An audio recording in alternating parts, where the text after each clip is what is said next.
Paz do Senhor, irmãos. Os irmãos podem ficar sentados mesmos, que a gente vai meditar no texto que foi lido, que o pastor Emanuel leu nesta leitura inicial, que está lá em Lucas, no capítulo 18. Então vamos abrir. Nós já lemos na leitura bíblica oficial, Lucas. Os irmãos abram novamente, que é o mancebo, a passagem do mancebo de qualidade. Lucas capítulo 18, versículo 18. A partir do versículo 18, mancebo de qualidade. Nós vemos neste versículo 18, iniciando com uma pergunta. Jesus, ele estava em um determinado lugar, e a palavra de Deus diz que um jovem veio ter com ele. Esse jovem, a Bíblia nos diz que ele era um jovem de qualidade, ou seja, era uma pessoa que procurava seguir os mandamentos.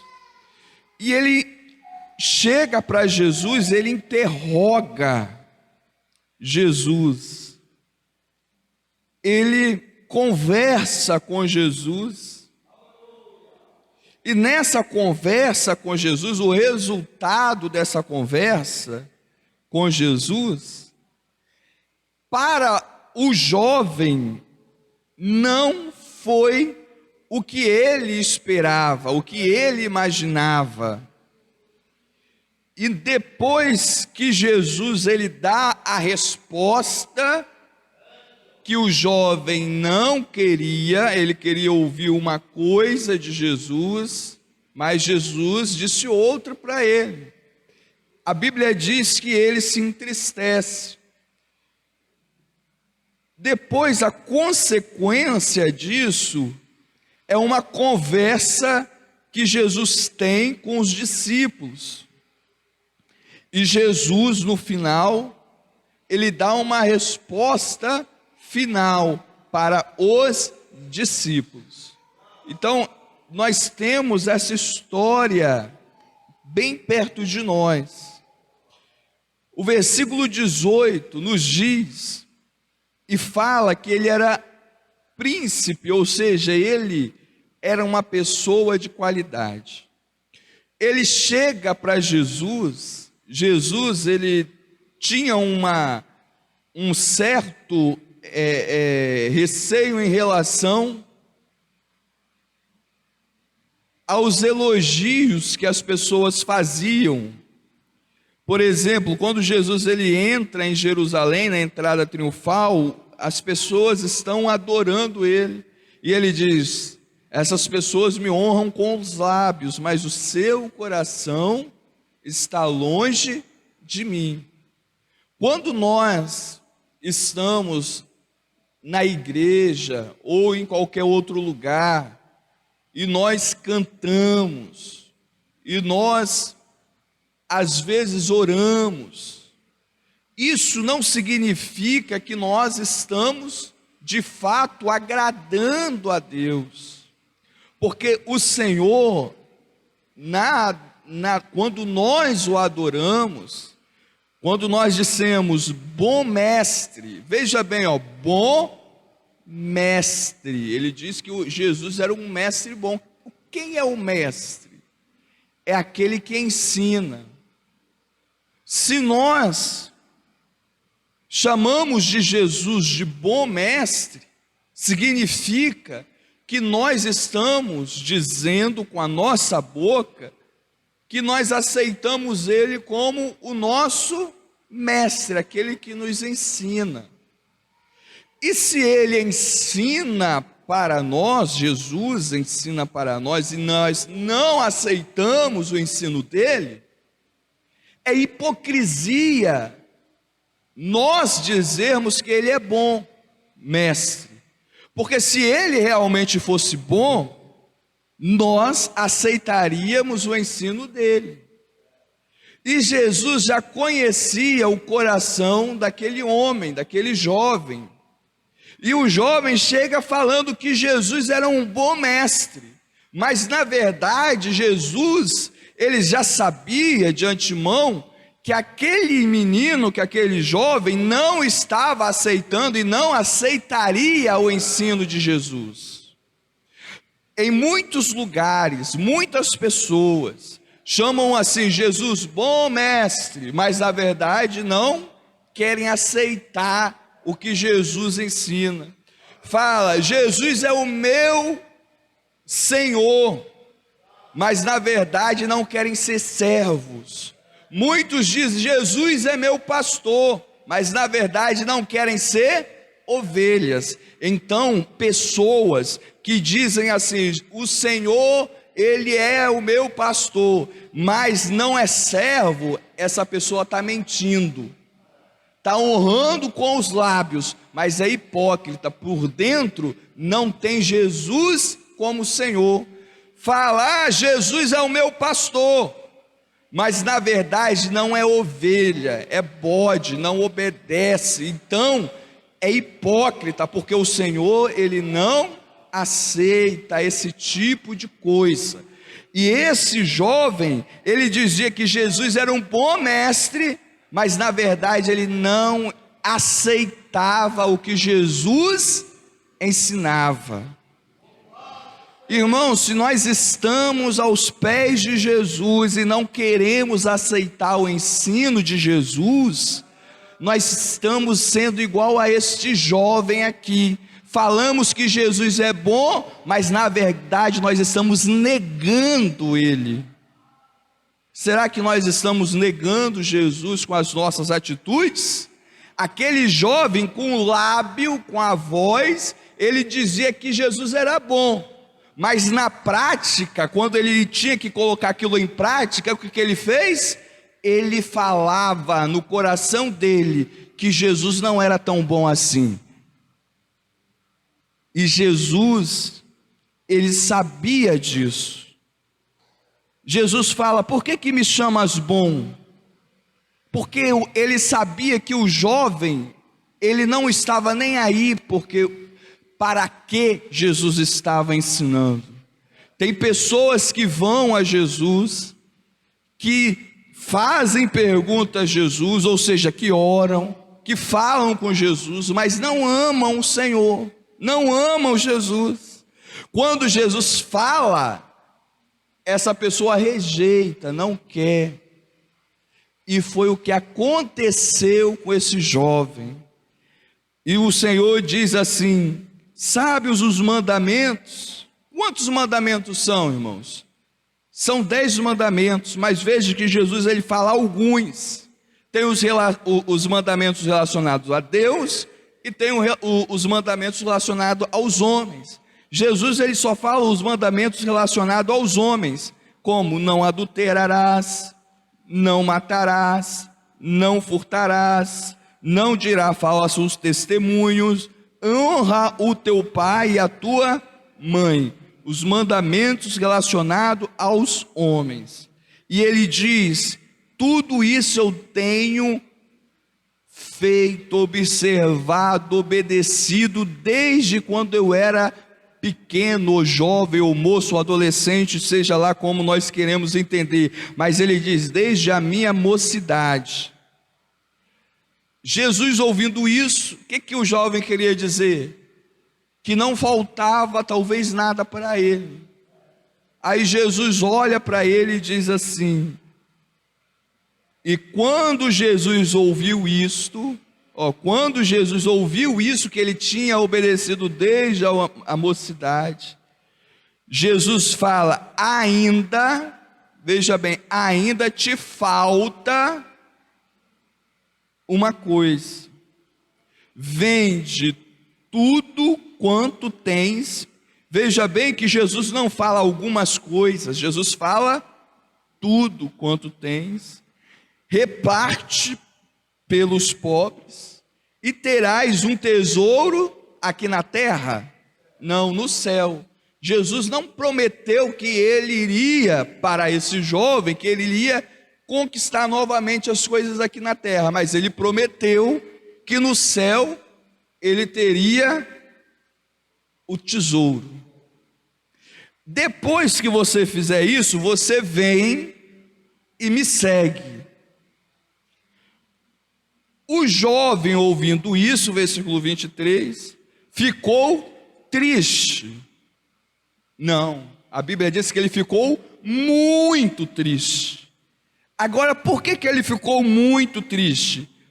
Porque ele era muito rico. Ele tinha muitas coisas. E a Bíblia diz que Jesus, vendo isso, e vendo Jesus que ele ficara, aí a Bíblia repete, muito triste. Ele não ficou triste, ele ficou muito triste, porque ele ouviu o que ele pensava que Jesus não ia falar. Às vezes nós pensamos que Jesus, ele vai tratar nós de uma determinada maneira, mas na verdade ele nos traz uma outra coisa que nós não queríamos. Quem é que quer perder? Quem é que quer perder alguma coisa? Quem é? Ninguém, irmãos, ninguém quer perder nada. E quando fala de perder, de abrir mão, isso mexe com todos nós. E o que Jesus estava pedindo para esse jovem? Para ele perder. Perder o quê? Aquilo que ele tinha. E o que ele tinha não era pouca coisa, era muita coisa. Será que nós estamos dispostos a perder alguma coisa por amor a Jesus? Em um outro trecho da palavra de Deus, Jesus fala bem assim: o que adianta ganhar o mundo inteiro, como esse jovem tinha ganhado o mundo inteiro, e perder a salvação? Aquele jovem estava querendo a salvação, a vida eterna, mas ele não estava querendo perder o mundo. Ele estava querendo continuar abraçando aquilo que ele tinha. Mas Jesus, ele convidou o jovem a abrir mão de tudo. Só que aquele jovem ficou muito triste. Então, o que nós podemos tirar de lição aqui? Não adianta a gente chamar Jesus de bom mestre se nós não queremos obedecê-lo.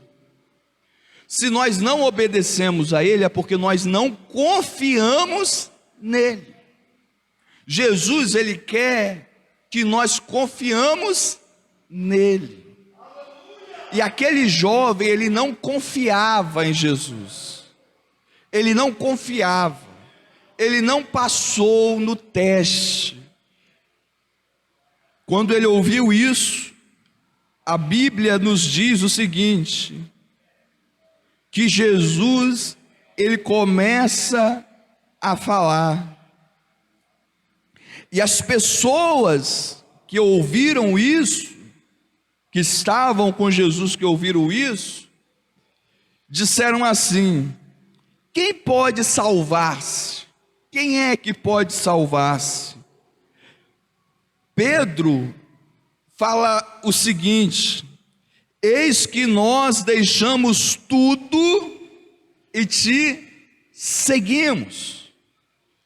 Pedro, ele tinha deixado tudo, mas em termos materiais, Pedro, no sentido material, materialmente falando, comparado com o jovem rico, quem ia perder mais? O jovem rico, que ele era rico. Pedro não era rico.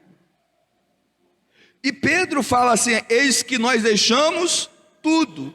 De uma certa forma, veja bem, irmãos, de uma certa forma, para Pedro era mais fácil, porque quanto menos você tem, menos coisas você tem que deixar.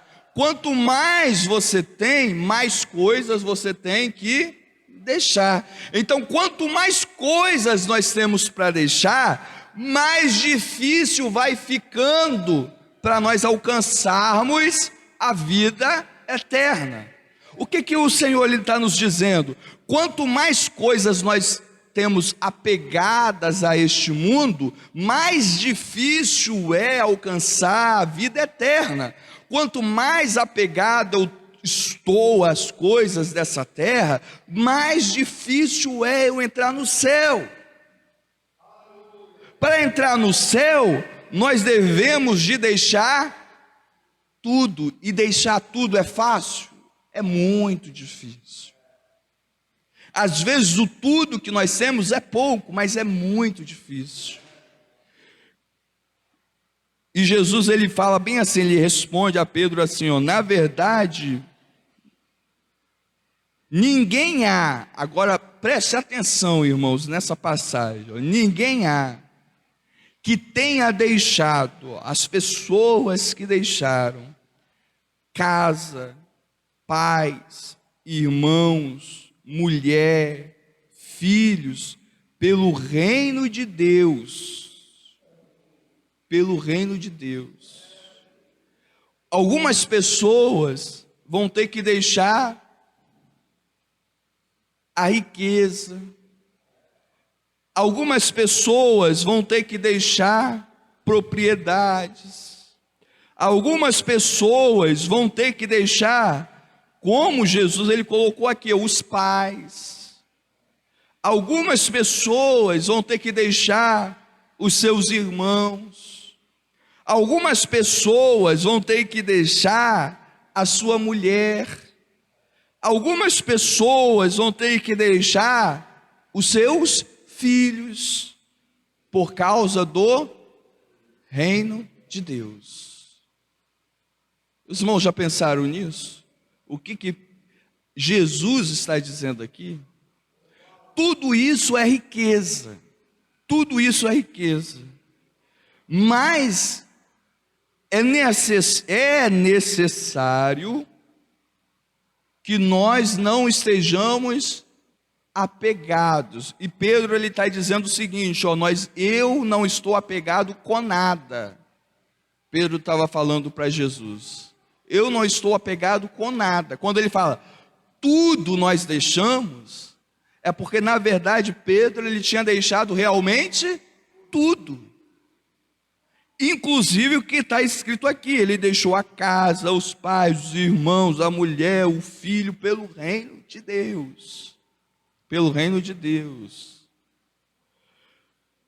Agora, preste atenção no versículo 30. Talvez o jovem rico não tinha ainda ouvido Jesus falar o versículo 30. Ele não teve tempo, ele não conseguiu esperar Jesus dizer. E Jesus ele fala assim, finalizando, e não há de receber muito mais neste mundo, e na vinda vindoura a vida eterna. Ou seja, aqueles que Jesus ele está dizendo aqui, aqueles que são fiéis. Quem é o fiel? O fiel é aquele que não larga Jesus por nada, por nada, por nada. Aquele que é fiel, o fiel é aquele que não larga Jesus por nada, ele tem uma promessa que no final Jesus nunca vai abandonar ele. Nós temos que ter essa confiança em quem? Em Jesus. O jovem rico confiou em Jesus? Sim ou não? Não, o jovem rico não confiou em Jesus. Pedro confiou em Jesus? Sim, Pedro confiou em Jesus. Agora, em quem nós confiamos? Nós confiamos sim em Jesus, irmãos. Não vamos nos apegar em nada nessa terra. Esse mundo aqui é só ilusão. Quando uma coisa se colocar na nossa frente como impedimento para nós servir a Deus em espírito e em verdade. Nós devemos de rejeitar tudo aquilo que nos impede de se achegar a Deus. O que impedia aquele jovem eram as coisas dessa terra, e são a única coisa que impede de nós nos achegarmos a Deus, são as coisas dessa terra. E não podemos deixar que isso impeça que nós venhamos a alcançar a salvação. E a Bíblia diz assim, que vamos sim receber nessa terra, é uma promessa para aqueles que forem fiéis a Deus. Então vamos ser fiéis, irmãos, que Deus ele tem muito para cada um de nós. O jovem ele ficou triste, porque ele achava que Jesus ia falar alguma coisa diferente com ele. Às vezes nós ficamos tristes também, quando Jesus fala de uma certa forma conosco, mas quando não é de acordo com a nossa vontade. Mas o que importa não é a nossa vontade. Quando Jesus ele estava lá no jardim do Getsêmani, ele diz assim, Pai, se for possível, passa de mim este cálice. Todavia não seja feita a minha vontade, mas a tua vontade. E a vontade de Deus naquele momento foi atender a oração de Jesus. Foi uma das orações que Deus não atendeu a Jesus. Jesus orou e ele não foi respondido da forma que ele queria, mas ele tinha certeza que a vontade de Deus era muito melhor do que a nossa vontade. Então a gente tem que ter a convicção de que quando Deus não fala aquilo que nós queremos ouvir, significa que a vontade dele está imperando de uma forma muito maior para o nosso próprio bem. Era o que ia acontecer com aquele jovem rico, e ele, por não ter esse entendimento, ele resolveu a não ter Jesus como seu mestre. Que isso não aconteça conosco, irmãos. Eu passo a palavra de novo para o pastor Emanuel. Vamos ficar com essa palavra, que Deus nos abençoe em nome de Jesus.